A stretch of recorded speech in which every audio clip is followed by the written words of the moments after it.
폭력 행위를 갖다가 뭐 하라고 유발한 게 아니라면 선동선전 행위가 될 수 없고 판례상도 계엄 선포 행위가 내란죄가 성립이 안 되지만 성립이 된다고 하더라도 그건 이미 종료가 됐기 때문에 새로운 내란 행위를 갖다가 선동선전하지 않는 이상은 내란 선동선전죄가 될 수가 없어요. 그건 법리상 명확합니다.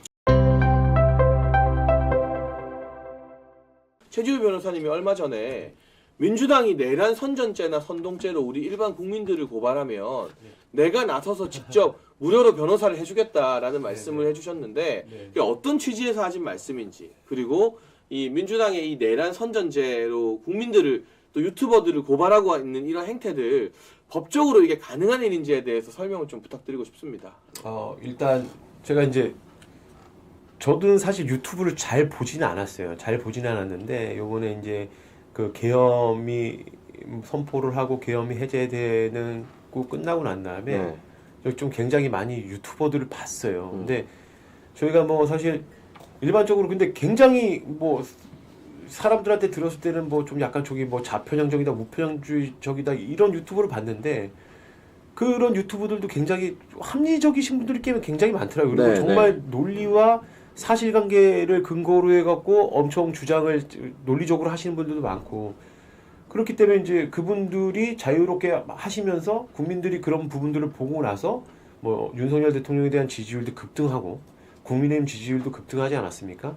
그런데 갑자기 말도 안 되게 그 민주당에서 뭐 그런 거를 갖다 퍼뜨리는 사람은 내란 선동 선전죄로 고발을 한다. 이런 내용을 봤을 때 이거는 뭐 당연히 카톡 검열이고 정말 이게 공산주의 하에서나 있을 만한 일이지 않습니까? 그렇죠. 네. 그렇기 때문에 저도 자유민주주의를 신봉하는 사람으로서 제가 이제 제가 어찌됐건 제가 변호사로서 뭐 생활을 할 수 있고 이런 것도 이 국가가 저한테 해준 게 분명히 있다고 생각을 해요. 우리 사회가 나한테 해준 것도 있다고 생각하고 있고 그렇기 때문에 제가 제 능력을 뭐 재능 기부하듯이 이 사회와 국가를 위해서 조금 써봐야겠다라는 생각이 들어서 제가 민주당에서 내란 선동과 선전죄로 고발당한 일반 국민들 또는 유튜버들은 제가 무료로 변론을 해주겠다고 페이스북에 올린 겁니다. 그러니까 이게 내란 선전죄가 법적으로 적용이 가능한가요? 지금 예를 들면 윤석열 대통령의 비상계엄에 대해서 오죽하면 그랬겠느냐. 민주당의 이 무지막지한 탄핵으로 국가 기능 자체가 마비된 건 아니겠느냐. 이런 주장을 하는 것. 이게 다 뭐 내란죄, 내란 선전죄가 적용이 되는 건지, 그리고 윤석열 대통령의 탄핵에 반대하고 윤 대통령이 돌아와서 대통령 직무를 수행해야 된다라고 주장하는 것 또한 그런 것들이 그럼 또 내란 선전에 해당하는 것인지 전혀 될 수가 없어요. 네. 아까 전에 말씀드렸지만 내란 선동은 그러니까 내란은 일단 폭동이 있어야 돼요. 그러니까 이게 저희가 내란 선동 선전 같은 경우에는 언어로 하잖아요. 근데 언어는 굉장히 추상성하고 다의성이 있기 때문에 굉장히 한정적으로 해석을 해야 되고 이 언어만으로 실제로 뭐 내란 행위, 그러니까 한마디로 폭동 행위, 폭력 행위가 일어날 수 있을 정도로 막 이렇게 사람을 갖다가 이렇게 유발시키거나 아니면 그런 행위를 선전해야지만 이게 내란 선동죄나 내란 선전죄가 되는 거지. 단순히 계엄 선포 행위에 정당성이 있었다. 이 얘기를 했다고 내란 선전, 내란 선동으로 고발을 하면 바로 무고죄로 엮어서 해야죠. 그 말이 안 되는 거예요. 첫 번째로 개념상 될 수가 없고 판례도 실제 판례가 있어요. 대법원 판례도 폭력 행위에 대해서 선동하고 선전해야지만 내란 선동 선전 행위라고 보고 있어요. 그러면 예를 들어 네. 이 방송인이나 유튜버나 국민들이 네. 우리 다 같이 폭력 행위를 저지르자 네. 뭐 이런 이야기 정도를 해야 이게 적용이 된다는 거잖아요. 그렇죠. 국헌문란의 목적도 있어야 돼요. 국헌문란. 예를 들어서 우리가 윤석열 대통령이 계엄이 정당한데도 불구하고 국회가 이걸 갖다가 무리하게 해제를 시켰어. 자, 우리가 국회를 없애자. 우리 다 나가갖고 국회를 때려 부시자. 부셔야 됩니다. 이 정도는 돼야 내란 선동 선전이에요. 폭력행위가 들어있죠. 폭동행위가. 그런 게 없으면은 안 돼요. 저희가 뭐 윤석열 대통령을 지키자, 뭐 윤석열 대통령의 계엄이 정당하다, 윤석열 대통령의 계엄 선포 배경이 정당하다. 이런 얘기 한다고 해서 내란 선동 선전 그건 단순한 정치적 의견 표현인 의견 거잖아요. 표현이죠. 아니 이런 표현까지 제한을 해버리면 표현의 자유가 이 자유민주주의 사회에서 표현의 자유가 얼마나 중요한데 이런 행위까지 제한을 합니까?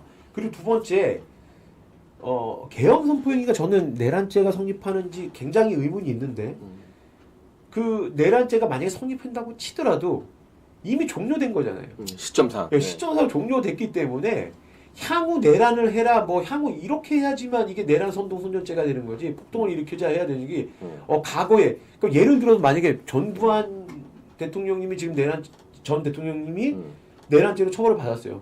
근데 그 당시에 대통령님이 뭐 그거는 정당에 이랬다고 내란 선전죄가 되나요? 안 되잖아요.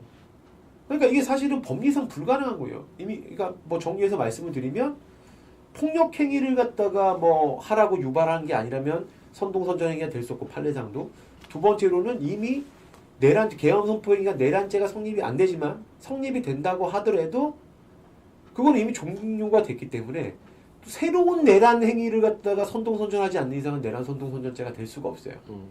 그건 법리상 명확합니다. 그러면 카톡 검열 이야기만 한 번 더 해볼게요. 민주당에서 정영기 의원이 이제 국민들 카톡 검열하겠다. 이게 워낙 화제가 되니까 자기들이 카톡 검열을 어떻게 하느냐 대신에 카톡 신고는 받겠다. 예를 들면 최지우 변호사님과 제가 있는 단체 대화방에서 제가 대통령 편을 막 든 거예요. 이거 체포영장 불법이다. 대통령 지켜야 된다. 탄핵 안 된다. 그걸 그 방에 있는 누군가가 민주당의 그 민주파출소라는 황당한 기관에 신고를 딱 해요. 네. 그럼 그걸 근거로 민주당이 저를 고발하거나 법적 조치를 취할 수 있는 건가요?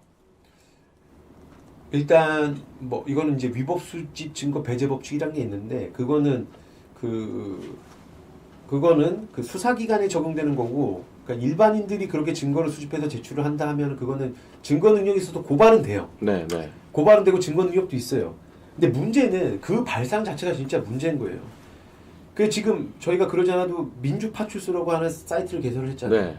그 사이트를 개설하고 거기 보면은 뭐 신고하기 버튼을 누르면 신고를 할 수 있게 했는데 아마 제가 봤을 때 국민의힘에서 그 민주파출소 개설하고 신고 받은 것 자체를 일단 공무원 자격 사칭죄로 고발을 한 걸로 알고 있어요. 경찰 사칭인 거죠, 일종의. 네, 경찰 사칭이잖아요. 민주파출소 이렇게 됐고 신고하기 버튼을 내면 신고해요. 신고를 받는 건 경찰이잖아요. 네. 파출소라고 돼 있어요. 그다음에 공지를 올리는 사람이 이름 파출소장이에요. 그다음에 거기 보면 유치장 메뉴에 그다음에 교도소 이렇게 돼 있어요. 그래서 유치장은 신고받아서 자기는 고발을 한 거 그거 띄워놓고 있고 교도소는 이미 예전에 뭐 했던 사건들 있잖아요. 그런 거 띄워놨어요. 그러니까 이거는 완전 공무원 자격 사칭이 될 수 있다고 보거든요.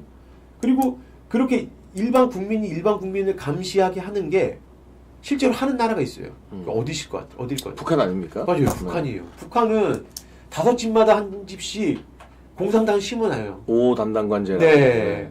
그래갖고 그 얘네가 뭐 김정은에 대해서 뭐 찬양을 안 하고 뭐 나쁜 소리를 한다면 그걸 고발을 하게 하잖아요. 야, 우리 이거 하니까 카톡에서 너네 이거 보고 있다 우리한테 고발해줘 감시하다가 이런 발상은 진짜 굉장히 위험한 발상입니다. 그리고 설령 그게 고발은 된다고 해도 그게 아까 말한 내란 선전제처럼 대통령에 대해서 옹호하는 정치적 의견을 내고 탄핵을 반대하고 공수처 규탄하고 이런 것들은 법적으로 문제가 될 만한 발언은 전혀 아니라는 거잖아요. 이거는. 그렇죠. 전혀 아니죠. 전혀 아닙니다. 어떤 죄로도 적용하기 힘든 정치적 의사 표현이니까. 그렇죠. 그거는 범죄 사실이 될 수가 없어요. 근데 결국에는 민주당의 속내가 뭐냐면 처음에는 뭐 내란 선전제 이야기하더니 결국 이재명 욕하는 국민들 색출하겠다.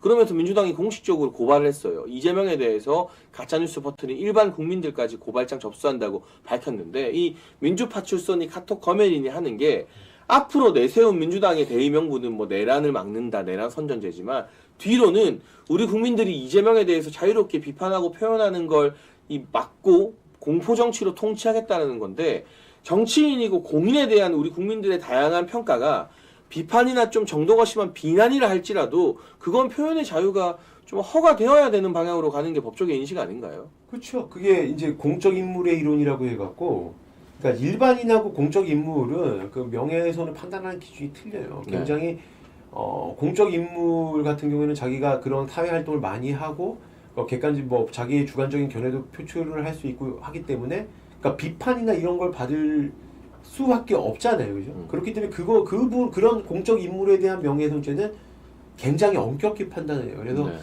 아예 뭐 전혀 근거가 없이 아예 자의적으로 뭐 그냥 악의적인 공격에 경솔하게 악의적인 공격에 해당하는 정도 수준이 아니라면 명예훼손죄가 성립할 수가 없어요. 네.